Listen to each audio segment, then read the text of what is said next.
Hello everyone, it is time for our Bible reading. Today, we will be summarizing the book of Joshua in preparation for our quiz. After the death of Moses, the Lord spoke to Joshua, calling him to lead Israel into the promised land. Courageous and faithful, Joshua accepted the task, knowing that God was with him. Joshua took command, and with God's guidance, he prepared the people to cross the Jordan River. He sent 2 spies into Jericho, where a courageous woman named Rahab hid them and helped them escape. In return, she and her family were promised safety when Israel took the city.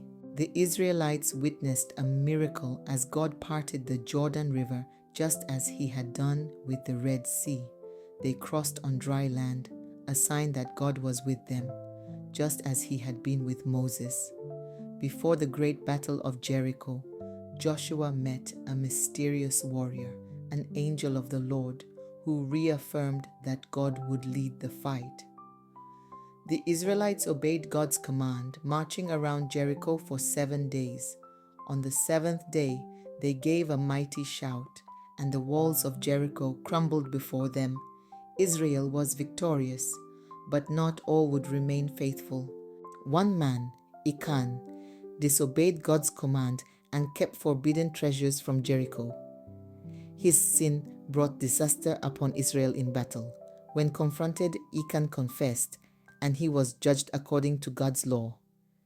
After dealing with Achan's sin, Joshua led Israel to victory over Ai, using strategy and divine guidance. One by one, the Canaanite cities fell before Israel. Not all battles were fought with swords. The Gibeonites tricked Israel into making a peace treaty, pretending to be from a far land. Though they deceived Joshua, Israel honored their oath and allowed them to live as servants. In one of the most astonishing moments in history, Joshua led Israel against a powerful alliance of kings. In the heat of battle, he prayed for the sun to stand still, and it did. Never before or since has there been a day like it. Joshua continued his conquest, striking down 5 Amorite kings and securing the land. His victories were not by his own might, but by the power of God. After many years of battle, the Lord fulfilled his promise. Israel took possession of the land. The people found rest, just as God had said. As Joshua grew old, he gathered Israel's leaders and reminded them of God's faithfulness. He warned them to stay true to the Lord, for disobedience would bring destruction.